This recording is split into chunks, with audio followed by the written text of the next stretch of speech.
Dear students, welcome to part 2 of algebraic expressions. So today we'll do the question number 3, part 1. So here we will multiply 3, multiply 4, multiply minus 5. 5 4 is 20, 23 is 60. यहाँ negative integer था तो यहाँ minus लग जाएगा. We'll count the x. यहाँ 7 times है, यहाँ 3 times है, यहाँ 2 टाइम्स है, तो टोटल कितना हो गया? 12. So this is the required answer for the question. Is it clear students? Let's do the part 2. यहाँ पर हमारे कौन से नंबर है? डेसिमल नंबर्स है, तो हम इनको कैसे मल्टीप्लाई करते हैं? तो क्या करेंगे, इनका डेसिमल रिमूव कर लेंगे. 1 2 1 1 मल्टीप्लाई करें. 1 2 ज़ा 2, 1 1 ज़ा 1, 1 2 ज़ा 2, 1 1 ज़ा 1, 132. अब यहाँ 132 को किससे मल्टीप्लाई करना है? 5 से. तो 132 मल्टीप्लाई 5. 5 2 ज़ा 10, 5 3 ज़ा 15 और 1 16, 5 1 ज़ा 5 और यहाँ 6 660 आ गया. यहाँ देखो डेसिमल कितने नंबर से के बाद था, यहाँ डेसिमल के बाद एक नंबर है, यहाँ डेसिमल के बाद एक नंबर है, तो हम क्या करेंगे, टोटल 2 नंबर गिनकर डेसिमल लगा देंगे. तो कितना बना? 6.6. तो यहाँ देखो हमारा a कितनी बार आ रहा है? यहाँ 2 बार आ रहा है, यहाँ 5 बार आ रहा है, यहाँ 1 बार आ रहा है, तो टोटल कितना हो गया? 8 टाइम्स. यहाँ b देखो कितनी बार आ रहा है? यहाँ 2 बार है, यहाँ 4 बार है, यहाँ 1 बार है, तो टोटल कितना हो गया b हमारा? 7 टाइम्स. अब c काउंट करो. 7 और 2 9, तो c की वैल्यू कितनी हो जाएगी? 9. तो ये हमारा क्या हो जाएगा? Answer. So now we will do the part 3. कैसे मल्टीप्लाई करेंगे फ्रैक्शनल नंबर को? 3/4 मल्टीप्लाई 1/2 मल्टीप्लाई -5 मल्टीप्लाई -6. माइनस से माइनस हमारा कट जाएगा. 4 2 पे और 6 3 पे. 5 3 ज़ा 15, 3 ज़ा 45, 2 2 ज़ा 4. अब काउंट करो p कितनी बार आ रहा है? यहाँ 1 बार है, यहाँ 2 बार है और कहीं तो नहीं है, तो p हमारा कितना है? 3 टाइम्स. q देखो, अब यहाँ 1 बार है, यहाँ 1 बार है, तो q का स्केयर. r देखो 2 3 5, 5 और 5 10, तो r कितने टाइम्स है? 10 टाइम्स. तो ये हमारा क्या हो जाएगा? Answer. So let's do the question number 4. अब यहाँ पर हमारा एक नई चीज आई है कि हमें वेरीफाई करना है रिजल्ट को x की वैल्यू 1 पे. तो अब हम क्या करेंगे, पहले हम नॉर्मली जो हम करते आ रहे हैं, हमें मोनोमियल का आंसर निकालना है. ठीक है, तो हम इसका पहले आंसर निकाल लेंगे. तो फिर हम क्या करेंगे, x की जगह 1 पुट कर देंगे आंसर में भी और क्वेश्चन में भी. तो जब दोनों में पुट करने के बाद LHS RHS के इक्वल आएगा तो हमारा क्या होगा? आंसर ठीक होगा. तो हम करते हैं स्टार्ट. तो 1/2 मल्टीप्लाई -10 मल्टीप्लाई 1/5, तो 2 से कट जाएगा 5, तो हमारा क्या बचा? -5/5, तो -1. अब x काउंट करो कितनी बार है? 3 2 5 और 1 6, 6 टाइम्स है. तो ये हमारा क्या है? आंसर है. इसको हम किस तरीके से लिख सकते हैं? -x⁻6. अब यहाँ क्या करें, हम x को 1 पुट कर देंगे, तो -1⁻6. देखो अब क्या करते हैं, हम 1 को हम चाहे जितनी बार भी मल्टीप्लाई कर ले, चाहे 1⁻100 हो, 1⁻1000 हो, तो हमारा आंसर हमेशा क्या आता है? 1 आता है.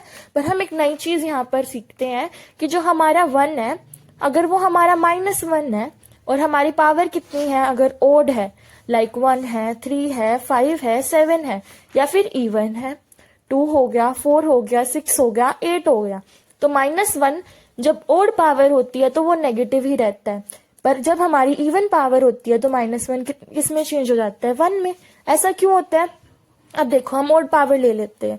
-1 की 2 पावर, -1 की 3 पावर, ये ओड है, ये इवन है, तो -1 को मल्टीप्लाई करो -1 से, तो माइनस से माइनस कट जाएगा, और यहाँ -1 को 3 टाइम्स मल्टीप्लाई करो, ये प्लस हो गया, बट ये एक माइनस तो बच गया ना ओड वाले में, तो हमारा आंसर हमेशा नेगेटिव आता है. ठीक है, तो अब हमारा यहाँ पर क्या आंसर आ रहा है? यहाँ पर हमारी इवन पावर थी, तो ये तो पॉजिटिव इंटीजर था. नेगेटिव के लिए हम ऑड इवन देखते हैं, पॉजिटिव के लिए नहीं देखते हैं, तो यहाँ हमारा आंसर -1 ही होगा. हम अब क्वेश्चन में पुट करते हैं.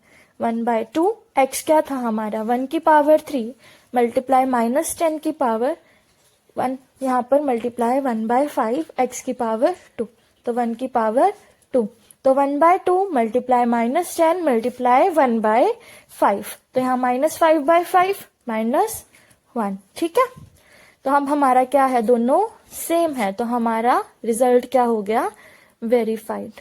ठीक है, so let's do the question number 5। तो यहाँ पर हमारे 3 आ गए, वहां सिर्फ x था, यहाँ x y z।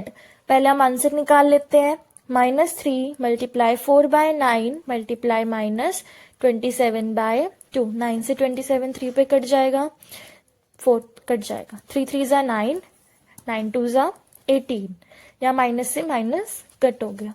x देखो अब कितनी बार है, 1 3 4, x की पावर कितनी हो जाएगी 4। y देखो 1 और 2, तो कितना हो गया 3। अब z काउंट करो 1 2 3, तो z की पावर 3। तो अब हमारा जो आंसर आया है, अब हम उसमें क्या करेंगे, x y z की वैल्यूज पुट कर देते हैं। तो x की जगह हम क्या करेंगे, 2 पुट करेंगे, y की जगह क्या करेंगे, 3 पुट करेंगे, और z की जगह -1। तो 2 को हम 4 टाइम्स मल्टीप्लाई करते हैं, तो क्या आता है 16। 18 मल्टीप्लाई 16 मल्टीप्लाई 3 को 3 टाइम्स मल्टीप्लाई करेंगे तो मतलब 27। अब -1 की ओड पावर है, तो हमने अभी सीखा -1 की जब ओड पावर होती है तो क्या आता है -1। अब हम इनको मल्टीप्लाई कर लेते हैं। 18 मल्टीप्लाई 16, 6 8 ज़ा क्या हो जाएगा 48, 6 1 ज़ा 6 और 4 10। ठीक है, 1 8 1 8 8 2 288। अब हम 288 को 27 से मल्टीप्लाई करें। अब हम 7 को 8 से मल्टीप्लाई करेंगे 56, 7 8 ज़ा 56 और 5 कितना हो जाएगा 61, 7 2 ज़ा 14 और 6 कितना हो जाएगा हमारा 20। ठीक है, 2 8 ज़ा 16, 2 8 ज़ा 16 और 1 19, 2 2 ज़ा 4 और 1 5 6 7 9, 5 2 ज़ा 7 7 9 7 6। सॉरी स्टूडेंट्स, यहाँ पे बीच में थोड़ा हमारा गलत हो गया था, तो यहाँ पे हम दोबारा देख लेते हैं। 2 8 ज़ा 16, 1 यहाँ गया, 2 8 ज़ा 16 और 1 17 होता है, तो यहाँ हमारा 9 की जगह 7 आ जाएगा। तो हमारा क्या हो जाएगा 777 आंसर हो जाएगा। ये हमने आंसर में पुट करा, अब हम क्वेश्चन में करके देखते हैं। ठीक है, तो यहाँ क्वेश्चन क्या था हमारा, वो था -3 x y z। x की जगह 2, y की जगह हम क्या पुट कर रहे थे 3, और z की जगह -1। 3 3 ज़ा 9, 9 2 ज़ा 18, यहाँ माइनस से माइनस कट हो जाएगा। मल्टीप्लाई 4/9 x का स्केयर मतलब 2 का स्केयर मल्टीप्लाई z की -1। 2 2 ज़ा 4, 4 मल्टीप्लाई 4/9, यहाँ माइनस आ जाएगा, 4 4 ज़ा 16, 16/9। ठीक है, अब हमारा क्या है -27/2। x कितना है हमारा 2, y कितना है हमारा 3 की पावर 2 और यहाँ -1। तो 27/2 मल्टीप्लाई 2 मल्टीप्लाई 3 3 ज़ा 9 मल्टीप्लाई -1, माइनस से माइनस हमारा क्या हो जाएगा कट जाएगा। तो ठीक है, यहाँ से 2 से 2 कट गया हमारा, तो अब हमारा टोटल क्या बचा यहाँ पर 18 मल्टीप्लाई 16 मल्टीप्लाई 27 मल्टीप्लाई 9। क्या बचा हमारे पास 18 मल्टीप्लाई 16/9 मल्टीप्लाई 27 मल्टीप्लाई 9। 9 से 9 कट जाएगा। अब ये देखो हमारा पहले जैसे ही आ गया, तो इसको सोल्व करके भी हमारा क्या आ जाएगा 777। तो LHS और RHS जब सेम आ रहा है तो मतलब हमारा आंसर ठीक है। तो अब हम क्या कर लेते हैं, ये हमारा 777 आया है, तो हम यहाँ पर भी पुट करके दिखा देंगे। और -3 multiply 2 multiply 3 multiply -1 multiply 4/9 multiply 2 का square 4 multiply -1 multiply -27/2 multiply 2 multiply 3 का स्केयर मल्टीप्लाई -1। ठीक है, अब यहाँ हमारा 18 आ रहा था, यहाँ हमारा क्या आ रहा था 16/9 -16/9, और यहाँ हमारा क्या आ रहा था माइनस से माइनस कट गया 27/2 मल्टीप्लाई 2 मल्टीप्लाई 9। ठीक है, 9 से 9 हमारा कट जा रहा है, 2 से 2 कट जा रहा है, हमारा ये सेम बन जाएगा। तो हमारा आंसर क्या हो जाएगा 777 LHS इक्वल्स टू RHS। तो हमारा आंसर क्या है verified. Okay guys, is it clear? So let's do the question number 6। अब यहाँ पर हम क्या करेंगे, 9 4 ज़ा कितना हो जाएगा 36 -36। a का स्क्वायर है, यहाँ पर a एक बार है, यहाँ पर भी a एक बार है, तो टोटल हमारा a कितनी टाइम्स हो गया 2 3 4। a की पावर 4। b देखो अब सिमिलरली b यहाँ पर 2 बार है, यहाँ 2 बार है, यहाँ 1 बार है, तो b की पावर 5। c देखो स्केयर स्केयर स्केयर, तो c की पावर कितनी हो जाएगी 6। तो ये हमारा क्या हो जाएगा आंसर। स्टूडेंट्स यहाँ हमारी c की पावर 4 थी, तो हम यहाँ c की पावर 4 लिख लेते हैं, तो हमारा कितना हो जाएगा c की पावर 8। ठीक है, तो -36। अब हम वैल्यूज पुट करके देख रहे हैं, हमारा वेरीफाई करते हैं आंसर को। 1/2 की पावर 4 मल्टीप्लाई -1 की पावर 5 मल्टीप्लाई 1 की पावर 8। अब यहाँ पे 1/2 को हम 4 टाइम्स मल्टीप्लाई करेंगे। ठीक है, तो कितना होगा था, हमने देखा है पहले भी कि 2 की पावर 4 होती है, तो क्या आता है 1/16 मल्टीप्लाई -36। अब यहाँ देखो -1 की और पावर है, और पावर होती है तो नेगेटिव ही रहता है, तो -1 मल्टीप्लाई 1। ठीक है, -36 प्लस 36 माइनस से माइनस कट जाएगा बाय 16। अब हम इसको 4 के टेबल पे काट देंगे, यहाँ 4 के टेबल पे 16 और यहाँ 9, तो हमारा आंसर क्या आ जाएगा 9/4। तो सिमिलरली अब हम क्वेश्चन में पुट करके देखेंगे। ठीक है, तो a 1/2 का स्केयर मल्टीप्लाई -1 मल्टीप्लाई 1 का स्केयर 1/4 मल्टीप्लाई -1, तो -1/4। एक पार्ट सोल्व हो गया, अब सेकंड पार्ट में करते हैं सिमिलरली। 9 मल्टीप्लाई 1/2 मल्टीप्लाई -1 का स्केयर मल्टीप्लाई 1 का स्केयर। अब यहाँ देखो इवन पावर है, तो हमारा क्या हो जाएगा पॉजिटिव, तो 9/2 मल्टीप्लाई 9/2। अब यहाँ पे थर्ड पार्ट में कर लेते हैं। -4 मल्टीप्लाई 1/2 मल्टीप्लाई b का स्केयर, स्केयर है तो क्या हो जाएगा वो पॉजिटिव। यहाँ पे c की पावर 4, 1 की पावर चाहे हम 100 या 1000 कुछ भी ले लें, हमेशा 1 ही रहता है, तो यहाँ हमारा वो -4/2 किस में बन जाएगा -2 में, तो मल्टीप्लाई -2, 2 से 2 कट गया, माइनस से माइनस कट गया, हमारा आंसर 9/4। अब ये देखो LHS इक्वल्स टू RHS, तो hence our question is verified. ठीक है, इज इट क्लियर स्टूडेंट्स? तो let's do the question number 7। अब यहाँ पर हमारा थोड़ा सा चेंज हो गया क्वेश्चन का टाइप, और ऐसे टाइप के क्वेश्चंस एग्जाम्स में बहुत आते हैं, तो आप इसको सीरियसली समझें।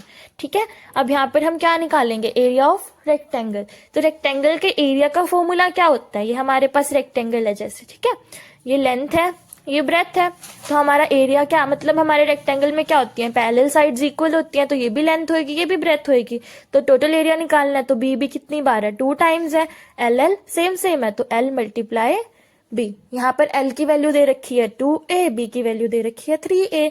तो एरिया ऑफ रेक्टेंगल का हम फॉर्मूला पुट करेंगे पहले, क्या हो जाएगा लेंथ मल्टीप्लाई ब्रेथ। लेंथ देख लो कितनी है 2a, ब्रेथ कितनी है 3a, 2 3 6, और a 2 बार है, तो a का स्क्वायर, तो ये हमारा क्या हो जाएगा answer. It was very easy and it is very important too. तो students let us do the question number 8।